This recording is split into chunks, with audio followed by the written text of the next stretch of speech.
Hello Advanced Higher Historians and welcome to our online lesson from the third topic in our Russian topic this year. We are still looking at Stalin's Russia, and when we left off just before the Christmas holidays we were talking about the economic changes that Stalin made. So we're talking about the Great Turn and the collectivisation in the 5-year plans.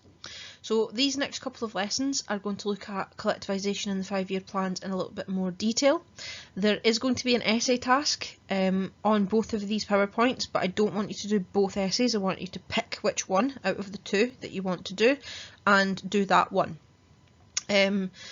Obviously, when we talked about things SQ had taken out this year, this was kind of one of the areas that we were looking at, but we're going to look at it just because we need to know the fundamentals of what happened with the Great Turn and economic changes for Stalin's Russia.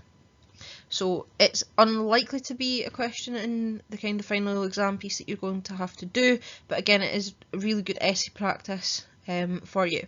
So collectivisation, was it a success? You should have the paper copies of this, but again it will be in the team if you want to use digital copies, and you are going to need to use the textbook, so hopefully you have a copy of the textbook.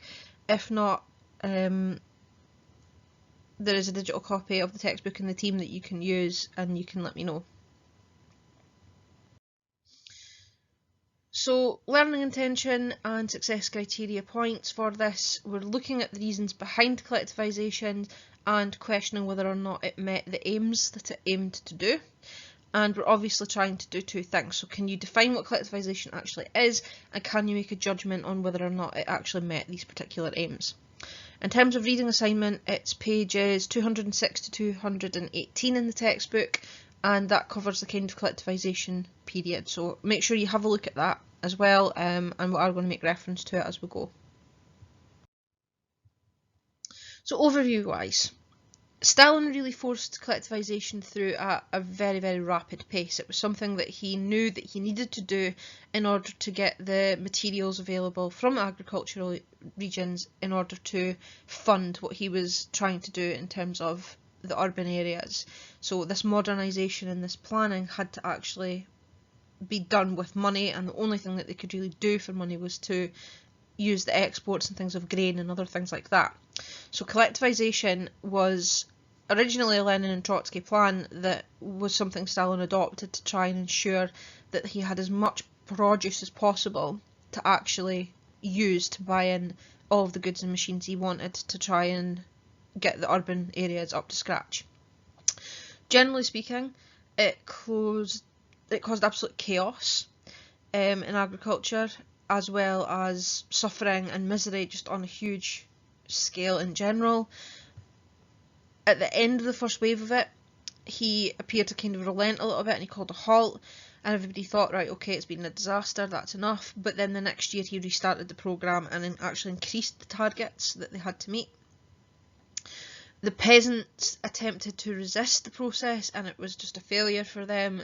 They couldn't resist it, it just happened to them regardless. By 1932, it had resulted in an enormous drop in agricultural production, and it created a massive famine again in Russia, and millions of people were then killed due to starvation and famine. However, Stalin did manage to use it to secure the surplus food that he did need to feed the industrial workforce and to an extent pay for this industrialisation, which was his main kind of overview and overplan, is what he was trying to do. Stalin himself said in 1927, when he was speaking to the Communist Party members, this quote here, which is actually a really nice one. It's a really good historiography point if you're thinking about the aims of collectivisation and why it started. And he said, what is the way out? The aim of this, or the way out, according to him, is to turn the small and scattered farms into large united farms. The way out is to unite the small and dwarf farms slowly but surely, not by pressure but by example and persuasion, into large farms. There is no other way out. So for him, this collectivisation was not just about exerting his control over the agricultural areas, and it definitely was for that reason as well, but also to try and ensure he could collectivise first and then industrialise second. It was part of this, we need to make up this this sort of 30-year gap between us and the rest of the superpowers in only 10 years, or they'll crush us. And there's a level of kind of concern about the protection of the nation here, which is going to be important later on. But collectivisation was his foundation of where he was going to start that from. So we've talked about what is collectivisation a lot by using the term collectivisation, but we haven't really defined it. So when we talk about collectivisation, we are really referring to collective farms. So any sort of groups of little farms that are put into a unit, okay, that becomes a collective farm. So a big farm. In Russia, the collective farm, or the kolkhov, was pretty much a farm where all the farmers in an area would combine their land together, have one large kind of unit, and they would all work together on that particular piece of land. All of the goods and things they produced would then be shared equally amongst themselves, and then whatever was left would be used for the government or for whatever they were selling it off to. So why are they collectivising? Ultimately, mid sort of 1929, less than 5% of peasants were actually on collective or state farms. January 1930, Stalin announces that 25% of the grain producing areas are going to be collectivised by the end of the year, and this announcement actually took even Stalin's own officials by surprise, because most of the party members had assumed that when he'd stated this about collectivisation being the only way out, it would be a voluntary basis and it would not be happening with the kind of speed that he was trying to force it through with. They thought it would be a slow and steady progress, which is what he had said. A lot of them were horrified at the potential thought of what this would mean, because it very much was like going back to the kind of bourgeoisie setting where you had an owner of a land and everybody worked on that land for the owner. It's not exactly the same, but in a lot of people's minds those two things were very similar. So here's a sources task for you to have a look at, which is all about propaganda that was used to try and encourage the people who were horrified at this, or worried about it, that it was a good idea. So the next couple of slides have got some, and then textbook pages 204 to 205 have got some as well. They're all examples of propaganda. What I want you to do is just think about what messages they contain. Even write it down in your notes.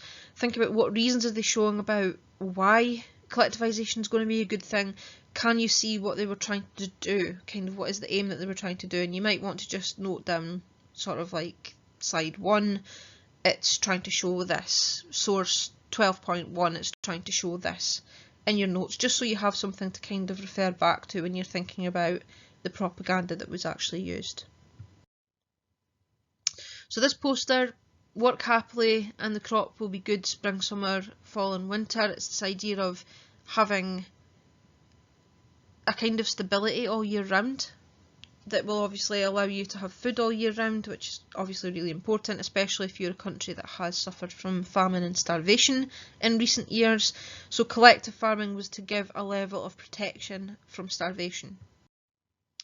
We will keep out the kulaks. Again, it's this class warfare thing Stalin's going to use, just like Lenin did before him.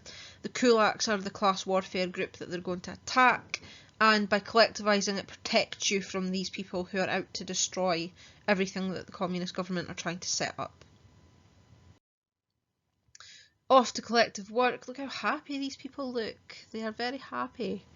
In particular, this woman is very, very happy, and this is very forward thinking. This woman is driving a tractor.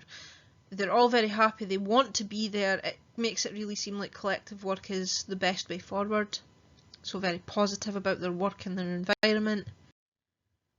The collective farm at work, you can see the colours of red being really well used here. You've got young children, you've got people speaking and being really happy together. It obviously looks like a very good place to work. Everybody seems to have something to do, and the fact that they have lots to do would be a reference to the idea that there will be a lot of grain and a lot of produce. So they obviously have a lot of produce to work through. They're also using more modern tools. Okay, this is a really important part forward for them. If they collectivise, they'll get access to these modern tools. Drive to the collective farm, so this is this idea as well. These women, and they're all women in this, are driving a modern tractor, which again is a new thing that they'll have, so new tools to use, better yield, better production. So those sources kind of show you this idea of what collectivisation was supposed to do. Okay, the next couple of slides, as we're kind of going through, I want you to take notes on kind of just two areas, or just highlight keynotes, so maybe pick two colours, okay? Why the communists saw collectivisation as a solution to the problems, and how these collective farms actually worked and its relationship with the towns and with the machine and tractor stations, or the MTSs. So how it was going to work and why they saw it as a solution to the problems. Okay, so two colours, or just sort of two headings that you can then take notes from the slides. So there were three main types of collective farm. There was the TOS, which was peasant owned, but the land kind of gave them hired, or the government gave them hired machinery, and they cooperated in things like sowing and harvesting together. This was the type that was really common before 1930. You've then got the Sovkhoz, which is owned and run by the state. The peasants who work on those particular farms are paid a regular wage. They're pretty much like factory workers, but agricultural workers instead. And then you've got the one that we've been talking about, which is the Kolsov, which is all the land is held in common, everybody owns it, it's run by an elected committee. In order to form this, you had to have about between 50 and 100 households being put together. All land, all tools, all livestock were pooled together and shared equally, and they were under the direction of these committee, and they farmed basically as one unit. So that was the kind of ultimate goal. However, each household and each one was also allowed to keep its own private plot of up to 1 acre, and they could grow vegetables and things in this, and they were allowed to keep a cow, a pig and a fowl for themselves, and they could have these things without it having to be part of the collected pool. So three main types of collective farm. The original aim of collectivisation then was basically to create more of these sort of groups where they were paid almost like they were agricultural factory workers, and this was the agricultural factory that they were working in. But the type that the communists ended up favouring the most was the kind of mass collective one with the private plots of land people could have for their own benefit. And the collectivisation process in the 1930s gave rise to these ones instead of the ones they were originally aiming to actually produce. So why the communists thought collectivisation was the solution to these problems? First of all, the larger units of land could be farmed more effectively through the use of machines and using machinery. The tractors and other machinery would be supplied by the state, though the huge machine and tractor stations hadn't existed previously. They were going to build them, and they would supply all these goods. Experts would then help peasants farm in more modern ways, using things like metal ploughs, using fertilisers and things like that, which would help the amount of produce they could make. And then there would be more produce made for food to feed the people of Russia in general, but also then to sell to make the money that they needed to industrialise the urban areas. The second reason was that this kind of machine-based agricultural idea would require fewer peasants to work on the land. So this would mean a mass amount of labour force could be released to work in these new modern industries in the urban areas, which would increase the urban workforce and therefore increasing the proletariat, which is again a major point for the Communist Party. So they'd really thought that this would give them more workers to actually work in the factories, which would mean quicker modernisation, more goods being produced in the factories, which would mean more money, and again the country would get better as a result of that. So that was kind of the two original points. The third reason is that it would have been much easier then for the state to get the grain and things that they needed for the cities and for export. There'd be fewer collection points. Each farm would have communist supporters who would know how much had been produced, and they could just come and take it. There wouldn't be this hoarding or hiding and this battle that they'd been having for years with the peasants to try and get the grain. Fourth reason for this is collectivisation was the socialist solution for agriculture. You couldn't build a socialist state where the majority of the population were private landholders who sold their production on the market. That's capitalist. So collectivization was Stalin's way forward of socializing the peasantry. They would basically live in what he was referring to as socialist agro-towns, where what he envisioned originally, well, what he obviously wanted to happen would be that the collectivised towns would be built around the collectivised farms, like kind of large modern apartment blocks instead of the wooden kind of huts. The children would all be left in creches, they would eat in restaurants, they'd go to libraries and gyms. It would all be about expressing their free time whatever way they wanted, and then when it did become time to work, they'd be bussed out to the fields, to the collective fields, to work in this kind of agricultural factory. They would work together cooperatively, they'd live communally together, everybody would work for everybody else. Because they were producing so much more, using the fertilisers and the new machinery, they wouldn't need to actually have so many people, they wouldn't need to work for so long, and they could basically do their work and then have all this free time that they could then use for things like restaurants and eating out and things like that. And that would help influence the kind of economy and things as well. So they were looking to build this kind of socialist agricultural group that had kind of almost been missed out by the revolution. They had wanted land, certainly, but they didn't really consider themselves to be the same as the rest of Russia. They weren't necessarily socialist in the same way that the urban workers had kind of come to think of themselves. So collectivisation was the way of getting around that. So the next question then is, why was collectivisation carried out so rapidly? Now, the main answer to this is really with the grain procurement crisis that we've talked about between 1928 and 29. When Stalin visited the Ural region and the seizure of grain happened, this helped the situation. And in 1929, even though the harvest was much better, the state was still finding it really difficult to get the grain out of the peasants who were resisting the government policies. They were not marketing their food, they were hoarding it and keeping it back. Now, they'd done that for a very long time. We talked about that during Lenin's reign and stuff as well. But matters got so bad that it started to become meat as well as bread had to be rationed in the cities. The cities were hungry, the peasants didn't see the point in selling their grain or giving their grain up for less money than they possibly could have got, so they would not give it. And Stalin starts to blame what he called the kulaks, the rich peasants, for hoarding the grain. And as a result of this, large numbers of them were arrested and deported to Siberia. And this was kind of the point where it becomes an almost urban versus rural argument. The workers in the cities were demanding that something be done. The people in the countryside were demanding more money and more things for their grain.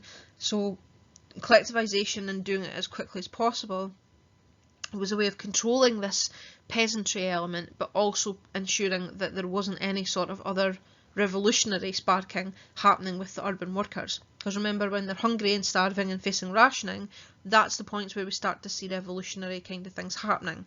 And Stalin wanted to stop that as quickly as possible. So he immediately uses class warfare, blame the kulaks, and he starts to collectivise as rapidly as possible to try and make the situation better for the urban workers. Bukharin and the rest of the right wing of the party were really worried that Stalin's methods would pretty much just make a return to war communism, which they didn't want.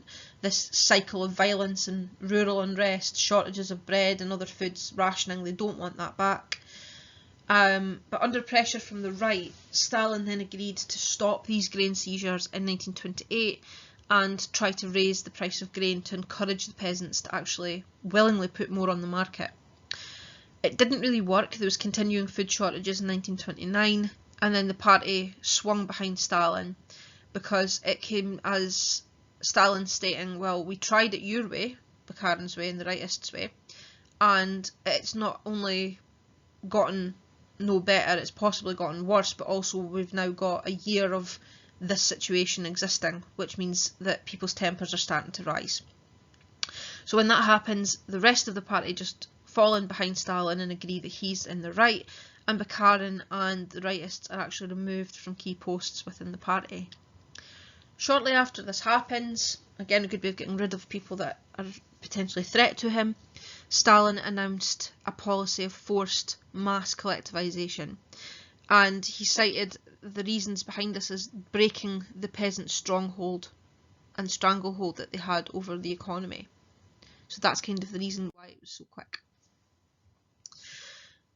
Therefore, when we're talking about this, the decision to collectivise was an emergency decision that was about trying to resolve the grain crisis between 1928 and 29 and to crack down on peasant resistance. It was a measure taken by Stalin and the Communist Party to protect themselves from a potential revolutionary outburst. It was supported by the lack of preparation and planning for a revolution in the Soviet agriculture. There was no real overview and plans in detail other than collectivisation should be the way forward. Because of this, there was no real plan of how they were going to do it. There wasn't enough material, there wasn't enough tractors or combine harvesters, there wasn't enough of these experts, there wasn't enough fertiliser. They did high-speed collectivisation when they didn't have the resources and things available for it, but it was their only option at that point in time. So this decision should really be seen in the context of other factors at the time as well.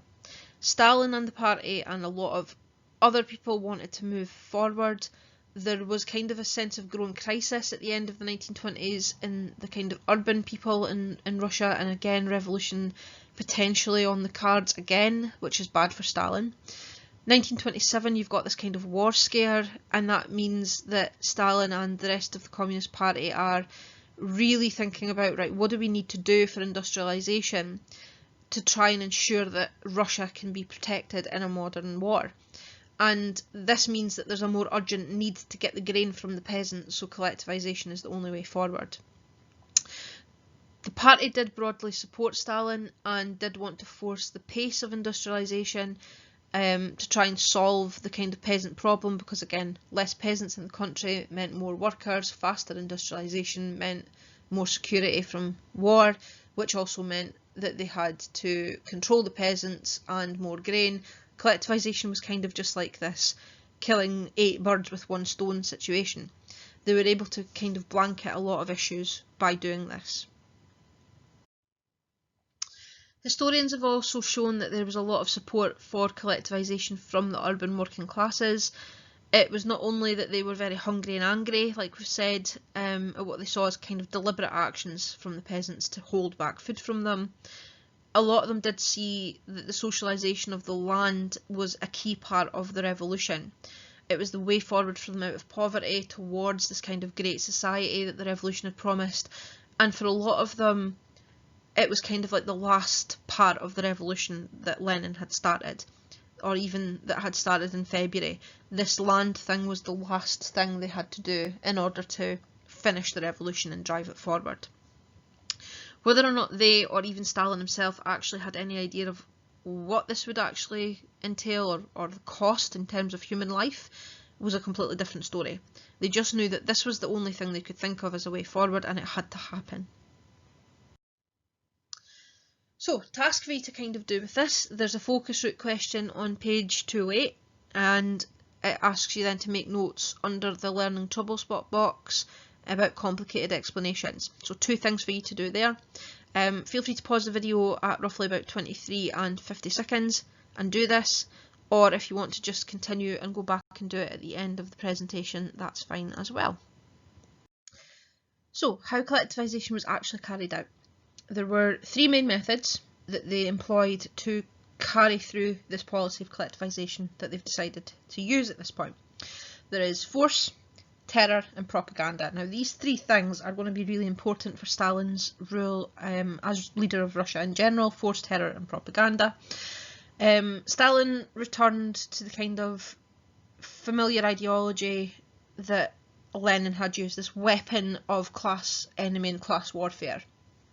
Not really difficult to find an enemy in the countryside because you've got the kulaks, these kind of rich peasant group of people. December 1929, he announced what he referred to as the liquidation of the kulaks as a class. Molotov, one of Stalin's leading supporters, said that they would hit the kulaks so hard that the so-called middle peasants, which we were referred to as, would snap to attention before us. So basically, by getting rid of these kulaks, everybody below them, the middle class peasants and the kind of the lower class of peasants, would just immediately do everything that was being said, either through fear of that happening to them next, or because they were so grateful to get rid of the kulaks in general. It's not really clear which one he means here. So who were these kulaks? Basically, the peasants were divided into three classes. I know we've so far been just referring to them as peasants, big umbrella term, which, you know, we do like umbrella terms, but from now on we are always going to make this point in our heads that there are three different classes of peasants. So at the very top you've got the kulaks, the better off peasants, you've got then the middle ones who are kind of moderate income, and then you've got the poorer ones, the ones that maybe don't have land of their own, they're just labourers. They work on other bits of land that belong to the middle or the kulaks.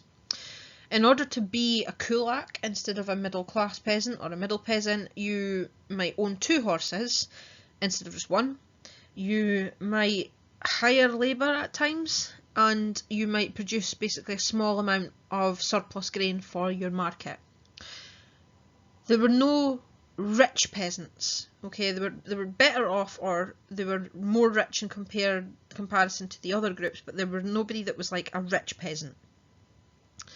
Once the attacks on the kulaks began, a lot of people got rid of some of their extra resources or their animals so that they could be dropped down and classed into the other group of middle peasants.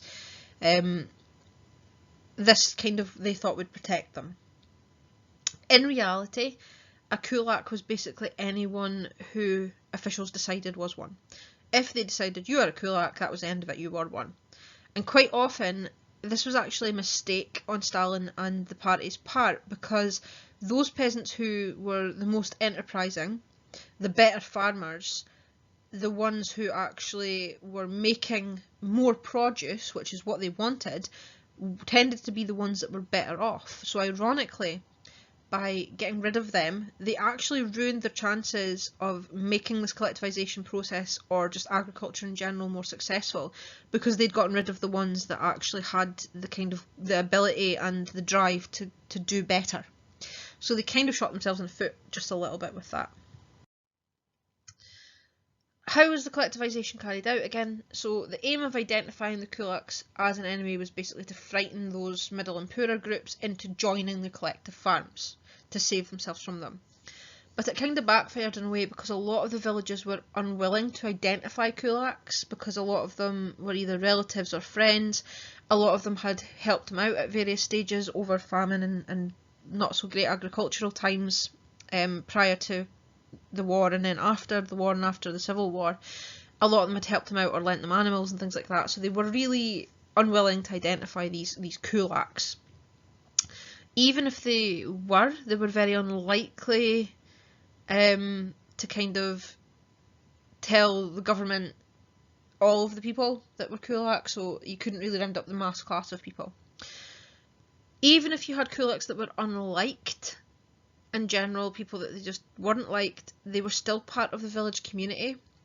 And Stalin and the party and the urban people did underestimate how deep the ties of the community actually went. The ties there were really strong. Then in the state, in some places the poor peasants actually wrote letters of support for their kind of more better off, richer neighbours. Some of them actually sold their things to then go to the next class down if they were a kulak or considered a kulak. It was very difficult to actually establish who was a kulak and who wasn't. Many local party officials actually really opposed the policy of forced collectivization because they knew that it was unworkable. They were also unwilling to ID the kulaks because they knew that the kulaks themselves were actually a valued asset to the community and they needed them. They also knew that collectivization would pretty much tear the countryside apart, so Stalin had to actually force his hand with this. So terror and class warfare being used in one bit, and then you've got the fear there, and then you've got the terror being used in the terms of an enlisted army that he then brings in. 25,000 urban party activists who were going to be trained to be revolutionary help for the countryside. They had a 2-week course, and they were set out in kind of brigades to oversee the process, and they were backed by the local police and the OGPU, the secret police and the military, and their task was really simple. Find the kulaks, persuade the middle and poor peasants to sign the register demanding to be collectivised, and then take away the land, the animals and the tools from the kulaks, use this as the new collective farm's basis, and oversee this collective farm being made. Straightforward, really easy. They were referred to as the 25,000ers. Now, they have no real knowledge of how to organise or run a collective farm, but they do know how to wage class warfare. Okay, Decoolacionization. So that's what they actually focused on. Not so much about getting the farm working, because they thought that would just happen itself somehow. I'm not really sure. A little bit like sort of when you have an essay due and you think it'll just write itself. You don't really know what you're doing with it, but you think it'll just happen. So they went ahead at full speed with this, get rid of the kulaks. Each region was given a number of kulaks, like a target they had to find, and these people met this target spectacularly. Whether or not there were actually that many kulaks, it didn't matter, but they met these targets. The kulaks themselves were then divided into 3 categories. So you had counter-revolutionary kulaks, who were shot or forced into the gulags, like the labour settlement concentration camp style things. You had the active opponents of collectivisation, who were deported to other areas of the Soviet Union, mostly Siberia and things like that. And you had the expelled, the ones that were taken from their farms and put onto poor land as kind of punishment for being a kulak. 1st of February 1930, a decree comes out that gives local party organisations the power to use necessary measures, like air quotes, necessary measures against the kulaks, and this resulted in whole families and sometimes whole villages being rounded up and deported as a Group 2 active opponent of collectivisation. So not a particularly useful amount of time for that. Propaganda then used in a huge kind of campaign, basically to show all of these examples of advantages, inflame the class hatred and just make people want to collectivise. Now, in some areas this propaganda was really effective. Quite a lot of the poorer peasants did denounce their neighbours as kulaks. Sometimes this was because they were, sometimes it was an act of revenge, or it was to get to an advantage over their neighbour, whatever reason for that. Children were actually encouraged to inform on their neighbours and even on their family and their parents, and there's a really interesting story about a 13-year-old girl who denounced her mother for grain theft when her mother had kept back some grain in order to bake bread for the girl's 13th birthday. So it was her 13th birthday, her mother kept some grain back to make bread for her birthday, and she denounced her mother as a kulak and she was arrested and deported. Now, not all of the peasants would accept this. There was some resistance, so there's a task for you to do here. Using page 210, under the heading Peasant Resistance, make some kind of bullet point notes about what you can see happening there, and then there's an activity in a focus route box on page 209 and 210 to do. So either stop the video at 33 and 36 and do those tasks and then come back, or continue from this point. So thinking about the impact that collectivisation's actually had on the peasants, you're probably sick of listening to me talk about this by now. So for this one, what you're going to do is using pages 210 to 2000, that's a very long jump of window, 210 to 216, you're going to use the textbook to make notes on these 3 areas. So why Stalin halted and then restarted the collectivisation process in the 1930s, what were the consequences of collectivisation, that's a really important one, and then what actually happened to agriculture after 1934. So complete kind of notes, bullet points under those 3 headings, and then there are activity boxes for you to do between 213 and 216. So again, either pause the video, do those tasks and come back roughly about 34 minutes and say 45 seconds, or continue the video and then go back and do the tasks when you are done. So the question we really are asking is, was collectivisation a success? And again, we're going to the textbook for this one. You're going to read pages 217 to 218 and do these two tasks here. So complete the focus table using the information that's in the textbook and complete the activity box questions on page 217.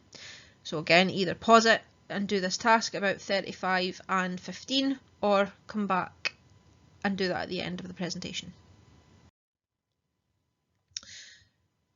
So ultimately, collectivisation was a political success. It did what Stalin actually wanted it to do. Economically, it was a failure. In terms of human life, it was a disaster. Collectivisation was responsible for the mass amounts of deaths of so many people in Russia that it was not actually a good thing for human life. Socially and economically, it was a failure. But politically, collectivisation was a mass success. Okay, so first potential essay. Now remember, you're not necessarily going to do this one and the next one. This is one that you can do, and we'll use the next couple of slides to give you some information to help you with that. Or you can choose to do the next essay, which is on the 5-year plans. If you want the practice, you can do both. It's entirely up to you, but the expectation is that you do one or the other. Okay, so this one is looking at the question, to what extent did collectivisation achieve its aims? Quite a common question, quite a good one actually to do for this topic. So we'll have to think about, first of all, to answer this question, what were the aims of collectivisation? Okay, and if we were in class, we would be doing this, discuss and agree at least 3 specific aims the communists felt could be achieved through collectivisation. The reality is that there were economic aims, political aims, and social aims. Okay. EPS is what we're thinking about for collectivisation. Those were the 3 areas that we would then talk about. So this is what your paragraphs would actually be. In order to answer the question, to what extent did it achieve its aims, you would have to deal with each of these as one paragraph. So you would have to talk about the economic aims of collectivisation and then evaluate whether or not it actually met those aims. The same for political and the same for social. And then at the end of your essay, you would be concluding whether or not it met its aims overall. So it's very similar to at higher, if you think about the Britain topic, and you think about the question where it asks, did the reforms of the Liberals meet the needs of the British people? You talk about each of the things that they did and how that met the needs of them, and how it didn't, and then in your conclusion you're deciding if they met the needs to an extent, or if they did meet the needs, or they didn't meet the needs at all. Same sort of thing, you're talking about whether or not they met the aims. So you would talk about the economic issues, what they were trying to do there, what they did, and your evaluation would all be discussing this idea of whether or not that actually met the aims of collectivisation, and if it did, why it did, and if it didn't, why it didn't. In your conclusion, you then decide, you kind of weigh it up, did they meet their aims, and it was to an extent, because then the bad things outweigh the good things. You have to decide how you're going to form your argument on this. So in terms of economic aims, okay, they were trying to increase the grain supplies and efficiency. They were trying to produce grain for the state and to stop the peasants selling it to private traders. They were trying to export surplus sort of grain and invest the profit in industrial expansion or in capital equipment. They were trying to feed the urban workers. They were trying to achieve self-sufficiency, or autarky, remember the word that we use for this. In terms of the political aims, they were trying to increase the military strength and prepare for a potential war. Remember 1927 war scare. They were trying to support the industrial expansion, which links directly into the 5-year plans. They were trying to compete with the USA as a superpower, and again, this kind of is we'll call it like the foundation to where the Cold War period began as well. The USA and Russia trying to build up as a superpower at this point. It was all about Stalin establishing his credentials as a leader. This is kind of like his first thing that he's going to do by himself. And as a leader, how he's actually going to deal with that and tackle that. In terms of the social aims, we've got providing basically a socialist solution for agriculture. Remember, the peasants have been a problem for a long time. Even before the February Revolution, the peasants were kind of the main issue that Nicholas was facing. It was then the issue that the provisional government was facing. It was then the issue that Lenin was facing. It is now the issue that Stalin is having to face. And this is going to be the final kind of point for them to really socialise and to revolutionise all of Russia. The agricultural area is the kind of solution that they need here. They were going to end the peasants holding the state to ransom over grain, and they were going to socialise the peasantry. Okay, they don't want to kind of what they refer to as their petite bourgeoisie attitude, where it's like, well, I own this land and it's my land and I'll do what I want with my grain. That's not in the kind of spirit of Marxist, communist, socialist sort of ideal. So they're going to change that. They're going to put them together as one group and everybody for everybody else. They're going to work together and live collectively, again, mass social aim, and about this idea of the work not necessarily being their main focus, it's just the thing that they do to supply everybody else before they get their free time, okay, and this kind of socio-agro towns that they wanted to develop. So this would then improve the standard of living in the socialist state in general. It was like a perfect social solution to everything that was kind of wrong in Russia. And it would then create an urban workforce who would be free to work in these more industrial areas, and then you would have the urban workforce and the smaller agricultural workforce, and lo and behold, Russia is now a country that is a workforce together, working together to create a perfect socialist state.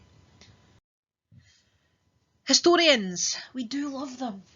We need to talk about what they think. Sheila Fitzpatrick, who I love, absolutely love, argues that collectivisation did actually transform Russia's economy. So she's very much in favour of this. The book that this quotes from is The Russian Revolution, 1917 to 1932, page 134, and she says it had broken with Russia's historic backwardness. It was a mass way forward.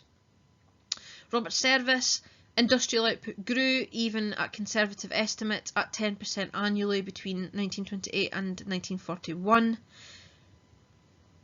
Davies, Harrison and Wheatcroft argument, the collectivisation succeeded in one of its primary aims, so they're saying it did succeed here, which was funding foreign industrial equipment, 1.5 million rubles worth of imported goods between 1928 and 33. So these things are all really very positive things about changing the economic situation in Russia, and obviously good evidence why it was actually meeting its economic aims. However, many problems were actually made worse. Animal production suffered after peasants slaughtered their own livestock rather than hand them to the government. Cattle fell from 70.4 million in July 1928 to 52.5 in 1930, and that lasted up until the 1950s. And you can see where this kind of quote has come from as well. So that would be against them meeting their economic aims. The policy, Collin and Fine said, the policy lacked planning and implementation was chaotic. Robert Conquest again, it was altogether too chaotic to be described without reservation as being integrated within a planned economy. So again, reasons why it didn't meet the aims. Yet justified in terms of failing policy of NEP, and may appear justified given Russia's poor economic situation in the late 1920s. However, peasants were not attracted to collective farms, only 0.8% had joined. So we're saying though it is justified, a lot of them didn't even want to do it. So again, economically, not meeting the aims. Again, quotes here, Corn and Fine. Peasants only motivated to farm private plots and sell for profit, which undermined the ideology. But did prove economically successful because they produced over half of Russia's fruit and veg and 71% of the milk. Economic aim of allowing Russia to industrialise through collectivisation was an economic success. The urban workers were fed and the machinery freed peasants to work in the industrial workforce, so economically, yes, it would be a success. Yet it could be argued that it was more a byproduct of horrific conditions in the countryside, forcing the peasants into the cities, according to Fitzpatrick. And then we've got Maudsley at the bottom. It helped to provide an abundant urban labour supply. Stalinist policy did not create an efficient agriculture, neither did it raise the peasant standard of living. So he's like, no, definitely not. So again, you could use these quotes to kind of frame your argument and to back up the points that you're saying. Remember, for your historiography and your essays, what you should be starting to do is debate between the historians. So you would maybe take some of the quotes that are saying, yes, it did successfully meet the aims, and you'd be taking some of the ones that said it didn't, and you'd be discussing why there's discrepancy between those two historians, and then ultimately saying which one you think is more accurate. Okay, Stalin was acting to save the Russian economy, and certain industrial aspects were a success. Collective farms did produce the goods for the urban factories, but lack of peasant support was fatal, and Russian agriculture was ultimately ruined. Okay, so that would be a good point we're making there, and we've got a quote to back that up. The ills of Soviet agriculture from where the country would not recover for decades were the consequences of collectivization. Okay, so we're using this as part of our argument. In terms of political evidence, it did allow for the rapid collectivization of cities. By the 1940s, Russia was capable of fighting and winning a war. Okay, as we could see, the quote that we have there turned the USSR into a major industrial economy in a few years and one capable of surviving and winning the war against Germany. Okay, so we have proven that. It obviously did allow Stalin to extend control in the countryside by destroying the kind of peasant autonomy, gradually creating a political base for the Bolshevik rulers, according to one historian, and in another saying the use of machine tractor stations also acted as outposts for central government. So it meant that they now had more of a central control over the areas in the countryside, which they were definitely lacking under the provisional government and under Lenin. Social evidence, basically, if we're using this to create a socialist society and end kind of un-Bolshevik elements of NAP, it appears to be justified. However, things that kind of the shift from NAP to collectivization, when it was helping defeat Bukharin and the right, showed that Stalin did it more for ideology reasons rather than because he felt that it was actually the way forward for social sort of aims of collectivization. It was ideological, political. We've got the kind of barbarity of the methods being used worse to justify, because really it was only like vague political goals rather than social evidence. This is a big no. Human cost of peasants killed or exiled, or because of the ones that were branded as kulaks, killed by the famine as well that followed, was really huge. Robert Service there saying, no major state has inflicted such grievous damage on itself in peacetime. So again, think about the implication of what he's actually saying there. No major state has inflicted such grievous damage on itself in peacetime. He's making kind of out that that level of damage is very similar to what you would expect to see in war. Stalin, as a deliberate murderer, then in favour of economic and political goals, or an unfortunate byproduct of a well-intentioned policy. Did he mean it? Did he actually mean to kind of eradicate these people in order for Russia to become fully justly socialist? Figes says the decoolacionization was an economic catastrophe, since it rid Russia of its most efficient and most able farmers, which hindered the economic aims. So economically that's a problem, socially it's then an issue as well.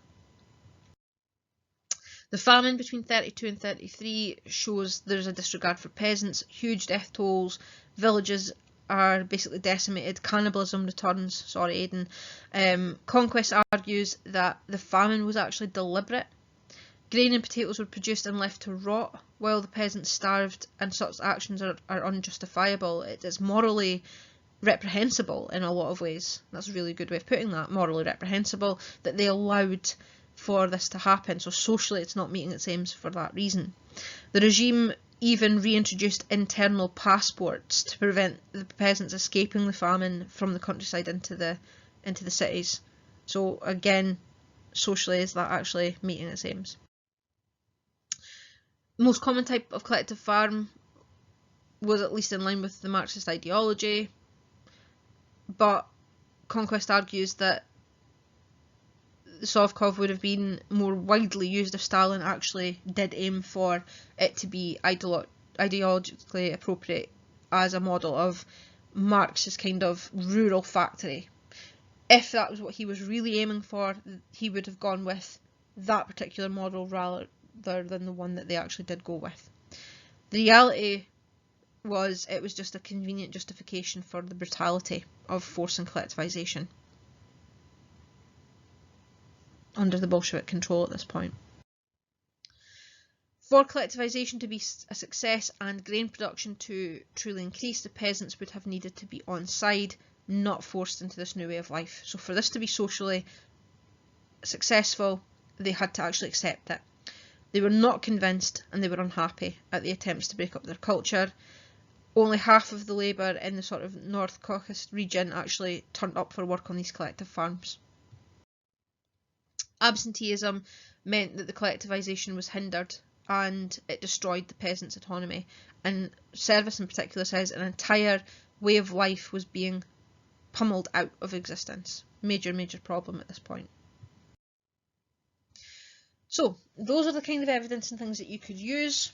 If we're thinking about the introduction to this essay, what would you include? You need to give relevant background details to put it into context. You need to address the question itself. You might want to get an overview of historiography that you want to include, or the schools of thought on the issue. You might want to talk about two opposing historians to illustrate you're going to discuss about kind of the main arguments between them or between others. You want to talk about the factors that you're going to be talking about, and you have to make a comment about what your line of argument is going to be. So your ultimate conclusion to this. So this might be an example that you can use. You can use this if you like for your introduction. So by the late 1920s, it was clear that although the NEP had helped the Russian economy to recover from the depths of war communism, it was doing little to develop industry much beyond its pre-1913 levels. Moreover, the policy was presenting the communists with a variety of social and economic problems. Stalin decided to end the policy and aimed to industrialise and modernise Russia as quickly as possible, announcing the Great Turn at the 15th Party Congress in December 1927. A key element of this policy was the collectivisation of agriculture. So that point up to there is our context. Historians are divided, there's our favourite sentence, as to how far collectivisation achieved its aims. Okay, that's our question, always like that. Whilst some, such as Service, point out from Stalin's perspective that the outcome of collectivisation was a success, others make clear that there were more major failings in the policy of economic, social and political terms. And you can name the person there or leave it as that. Certainly there is proof that some of the aims of the policy were met, however the evidence strongly leans towards the idea that collectivisation was an economic failure and a human disaster. It only met its needs to its aim to a certain extent, however not in all areas, whatever you're actually arguing there. So you can use this as your introduction if you want, and use it as an example. So the main sections of your essay. You're looking for three factors. Each one, remember, you want a factor sentence, remember FIDO. So a factor sentence that refers to your question and makes clear what you're arguing. You want your evidence or your information for your KU. You want your analysis. Okay, so remember your analysis should be talking about the impact of each of your factor, linking it to other things, making sure that you then bring in your historical debate for your H.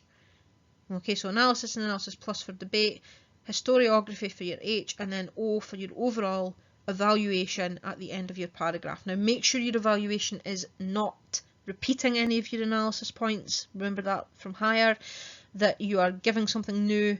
You can be using historiography in your evaluation as well, but try not to repeat any of your points. It's not a summary of what you've said in the paragraph. It is kind of like a final comment on that paragraph. And it has to be a wee bit more detailed than some of you are currently doing.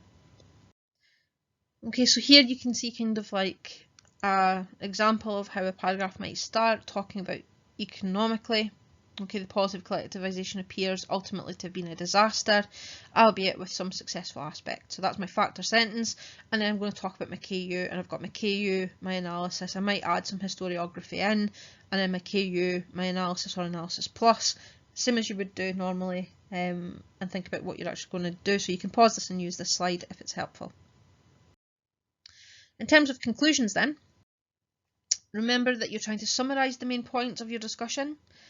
If you've then had your mini conclusion, sort of your evaluation points at the end, that'll be really useful. come up with a definitive answer of what you're trying to do, make sure it's supporting your line of argument that you've set out in your introduction, give your evidence to support your overall judgment, make sure your conclusion is making reference to the question, is answering the question being asked, not the question you want it to be. Your conclusion needs to be fairly detailed, okay? It needs to be the kind of mic drop moment, dramatic mic drop moment for your essay. Okay, a good way of stating it, it's too simplistic to suggest and then talk about whatever the question is, and I've given you just this kind of model here that you can actually use. Okay, and this is the final bits of the conclusion. You can see we've actually brought historiography in there as well. So if you're deciding you're doing this essay, okay, use those slides to help you. The summary then for this lesson: collective farms were the socialist solution for agriculture, changing industrialistic peasants with capitalist tendencies into agro-workers. Stalin also wanted to bring the peasants under control.